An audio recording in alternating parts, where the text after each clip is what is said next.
Hashtag নবম জাতীয় pay scale. সংখ্যার পেছনে মানুষ, মানুষের পেছনে রাষ্ট্র। বিসমিল্লাহির রহমানির রাহিম। আসসালামু আলাইকুম প্রিয় দর্শক শ্রোতাবৃন্দ। আজকের আলোচনা শুরু করব একটা ছোট্ট প্রশ্ন দিয়ে। মানুষ সরকারি চাকরিতে কেন আসেন? কেউ আসেন নিরাপত্তার জন্য, কেউ আসেন দেশের কাজ করতে চান বলে, কেউ আসেন সামাজিক মর্যাদার জন্য। কিন্তু খুব কম মানুষই আসেন এই ভেবে যে এখানে আয় ভালো হবে, সংসার স্বাচ্ছন্দ্যে চলবে।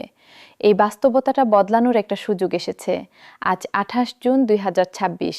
মাত্র ৩টি দিন পর ১ জুলাই থেকে কার্যকর হতে যাচ্ছে নবম জাতীয় পে স্কেল। বাংলাদেশের প্রায় ২২ লাখ সরকারি কর্মকর্তা কর্মচারী এবং ৯ লাখ পেনশনভোগীর জীবনের হিসাব বদলানোর এই সুযোগে আমরা আজ শুধু সংখ্যা গুনব না, আমরা দেখব সেই সংখ্যার পেছনে কোনো মানুষগুলো দাঁড়িয়ে আছেন।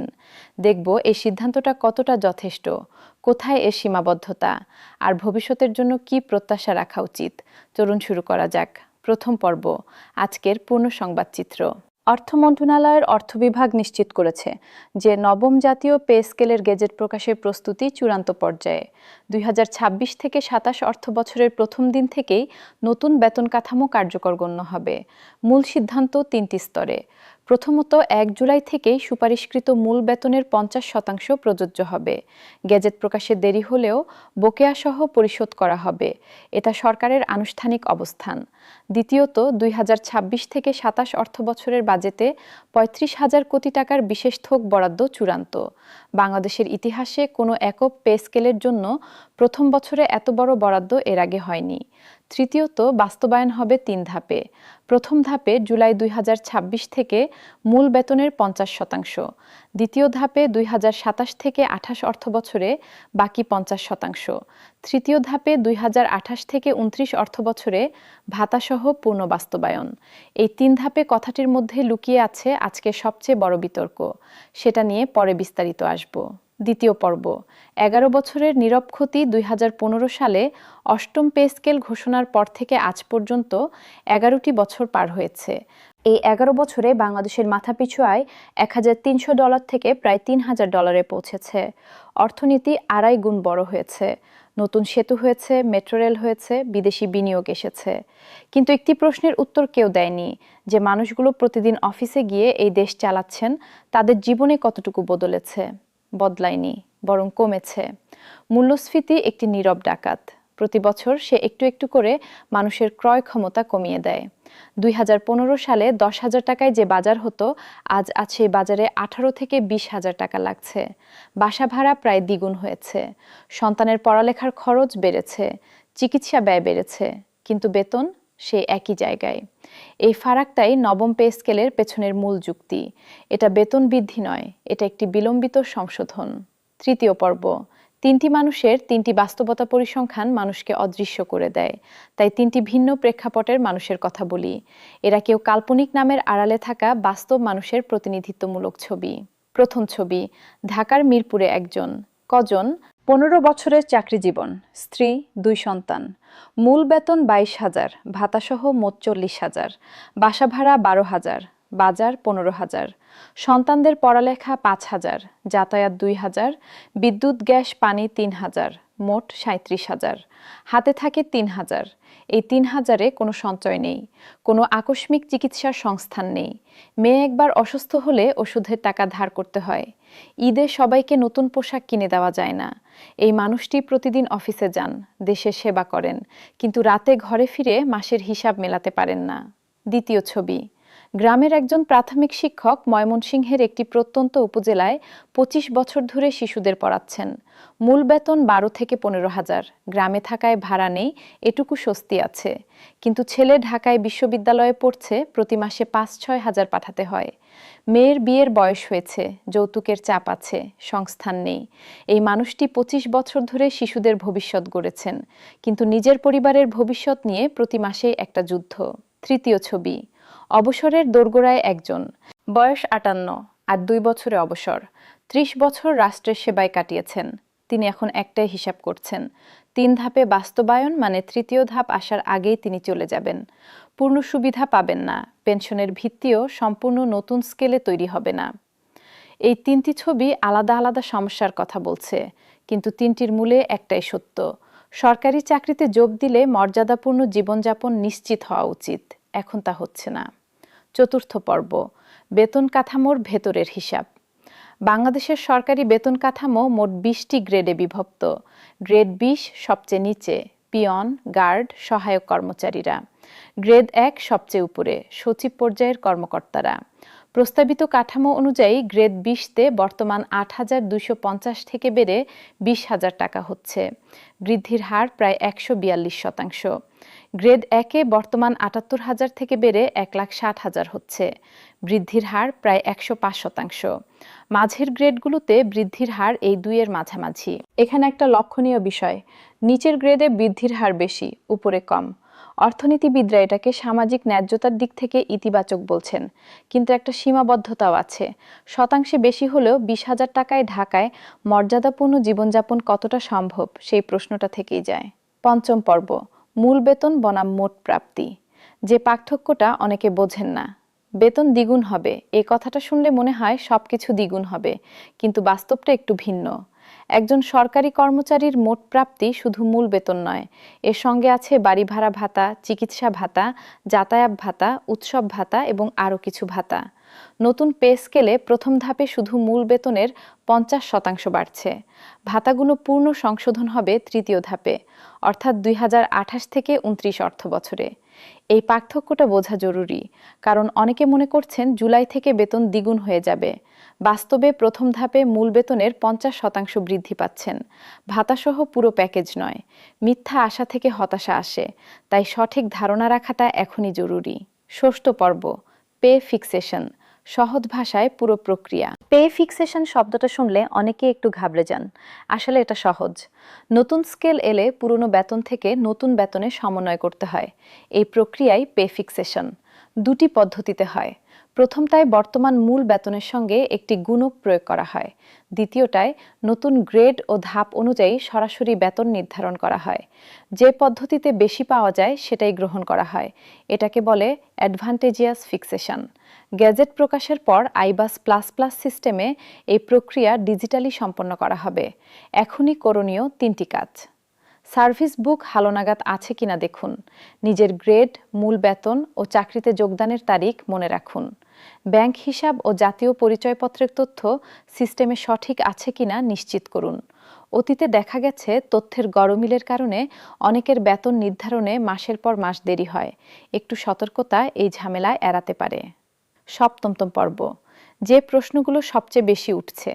প্রশ্ন 1, গ্যাজেট কি সত্যি জুনে আসবে? আইন মন্ত্রণালয়ের ভেটিং, মন্ত্রিসভার অনুমোদন, রাষ্ট্রপতির স্বাক্ষর, গ্যাজেট মুদ্রণ, এই প্রতিটি ধাপে সময় লাগে। জুনে না হলেও বেতন কার্যকর তারিখ 1 জুলাই থাকবে এবং বকেয়া পরে মিলবে। প্রশ্ন 2, 3 ধাপে কেন? পূর্ণ বাস্তবায়নে বার্ষিক 1.5 থেকে 2 লাখ কোটি টাকার বাড়তি দরকার। একসঙ্গে দিলে মূল্যস্ফীতির তীব্র চাপ তৈরি হয়, বাজেট ঘাটতি বাড়ে, আন্তর্জাতিক ঋণদাতাদের শর্ত পূরণ কঠিন হয়। ধাপে ধাপে এগোলে এই ঝুঁকি ভাগ হয়ে যায়। তবে কর্মচারীদের প্রশ্নটাও ন্যায্য। 11 বছর অপেক্ষার পর আরও 3 বছর কেন? প্রশ্ন 3, বকেয়া কতদিনের পাব? গ্যাজেট যখনই আসুক বকেয়া শুরু হবে 1 জুলাই থেকে। জানুয়ারি থেকে বকেয়ার দাবি সরকারি ঘোষণায় এখনও নেই। প্রশ্ন 4, যারা শিগগিরই অবসরে যাবেন?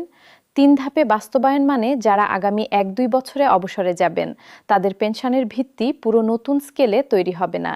এদের জন্য কোনো বিশেষ ব্যবস্থা গ্যাজেটে আসে কিনা সেটা দেখার বিষয়। অষ্টম পর্ব, পেনশনভোগীদের কথা, ভুলে যাওয়া 9 লাখ মানুষ। আলোচনার কেন্দ্রে সবসময় চাকরিরত কর্মচারীরা থাকেন। পেনশনভোগীদের কথা প্রায়ই পেছনে চলে যায়। প্রায় 9 লাখ মানুষ যারা সারা জীবন রাষ্ট্রের সেবা দিয়ে এখন অবসরে। তাদের অনেকের পেনশন 10-15 বছর আগের বেতনের ভিত্তিতে নির্ধারিত। আজকের বাজারে সেই পেনশনে মাস চালানো কঠিন। নতুন কাঠামোয় কম পেনশনপ্রাপ্তদের সর্বোচ্চ 100% পর্যন্ত বৃদ্ধির বিষয়টি বিবেচনায় আছে বলে জানা যাচ্ছে। কিন্তু বিবেচনায় আছে আর নিশ্চিতভাবে হবে, এই দুটোর মধ্যে একটা ফারাক আছে। গ্যাজেট না আসা পর্যন্ত নিশ্চিত বলা যাচ্ছে না। এই মানুষগুলো আর আন্দোলনের অবস্থানে নেই, তারা শুধু অপেক্ষা করেন। বার্ধক্যে চিকিৎসার ব্যয় বাড়ছে, শরীর কমজোর হচ্ছে, পেনশনের টাকাটুকুই ভরসা। রাষ্ট্রের কাছে এই মানুষগুলোর দাবি বিনয়ের সঙ্গে করা একটাই, আমাদের ভুলে যাবেন না। নবম পর্ব, কেন 3 ধাপে?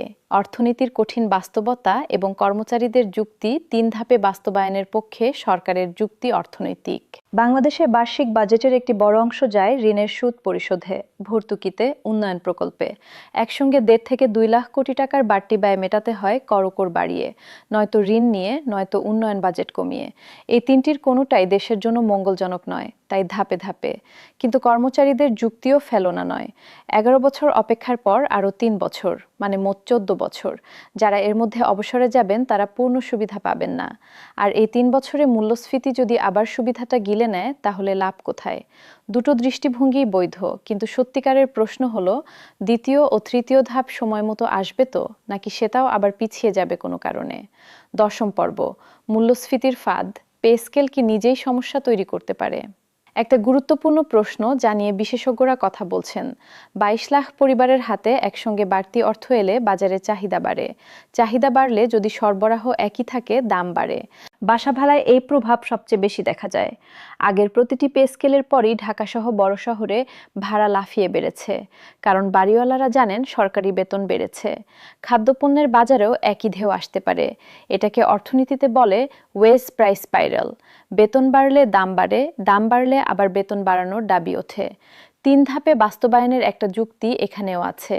হঠাৎ বিপুল অর্থ ছড়িয়ে না পড়ে ধীরে ধীরে দিলে বাজার সময় পায় সমন্বয় করতে। কিন্তু তার মানে সরকারের দায়িত্বও আছে।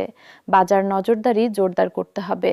বাসা ভাড়া নিয়ন্ত্রণে কার্যকর ব্যবস্থা নিতে হবে। নইলে বেতন বৃদ্ধির সুফল বাড়ির মালিকের পকেটে চলে যাবে, কর্মচারীর হাতে থাকবে না। একাদশ পর্ব, বেতন ও সুশাসন, একটি জটিল সমীকরণ। বেতন বাড়লে দুর্নীতি কমবে, এই কথাটা আমরা প্রায় শুনি। সত্যিটা কি? আংশিক সত্য। যখন বেতনের সংসার চলে তখন অতিরিক্ত আয়ের জন্য অসাধু পথ বেছে নেওয়ার প্রণোদনা কমে, কিন্তু পুরো সত্য নয়। বিশ্বের বিভিন্ন দেশের গবেষণা দেখাচ্ছে, উচ্চ বেতনের পাশাপাশি যদি কড়া জবাবদিহিতা না থাকে, শাস্তির নিশ্চয়তা না থাকে, তাহলে দুর্নীতি কমে না। সিঙ্গাপুরে সরকারি বেতন বিশ্বের সর্বোচ্চগুলোর মধ্যে। একই সঙ্গে দুর্নীতির বিরুদ্ধে শাস্তি বিশ্বের সবচেয়ে কঠোরগুলোর মধ্যে। ফলাফল, দুর্নীতির হার বিশ্বের সর্বনিম্নের কাছাকাছি। বাংলাদেশে পে স্কেল আসছে, কিন্তু জবাবদিহিতার সংস্কৃতি কি একই সঙ্গে শক্তিশালী হবে? এই প্রশ্নের উত্তরের ওপর নির্ভর করছে পে স্কেলের প্রকৃত সুফল। দ্বাদশ পর্ব, মেধাবীরা কি ফিরবেন সরকারি চাকরিতে? প্রতি বছর বাংলাদেশের হাজার হাজার মেধাবী তরুণ বিদেশে চলে যাচ্ছেন। এর একটি বড় কারণ সরকারি চাকরির অপ্রতুল বেতন। একজন চিকিৎসক সরকারি হাসপাতালে যে বেতন পান, বেসরকারি হাসপাতালে তার ৩ থেকে ৪ গুণ পেতেন। একজন প্রকৌশলী বহুজাতিক কোম্পানিতে গেলে ৫ থেকে ৭ গুণ পেতেন। এই ফারাকটা মেধাবীদের সরকারি চাকরি থেকে দূরে রাখছে। ফলে প্রশাসন, স্বাস্থ্য, শিক্ষা খাতে সেরা মানুষটা যাচ্ছেন না। নতুন পে স্কেলে বেতন যদি সত্যি প্রতিযোগিতামূলক হয় তাহলে এই চিত্র বদলাতে পারে। তবে বেতনই একমাত্র কারণ নয়। কাজের পরিবেশ, মূল্যায়নের সুষ্ঠু ব্যবস্থা, পদোন্নতির স্বচ্ছ পথ, এগুলো সংস্কার না হলে শুধু বেতন দিয়ে মেধাবী ধরে রাখা যাবে না। ত্রয়োদশ পর্ব, বিভিন্ন ক্যাডারের আলাদা সংকট। সব সরকারি কর্মচারীর সমস্যা একরকম নয়। চিকিৎসকরা বলছেন, বেসরকারি চাকরির সঙ্গে তুলনা করলে সরকারি বেতন কখনোই যথেষ্ট মনে হয় না।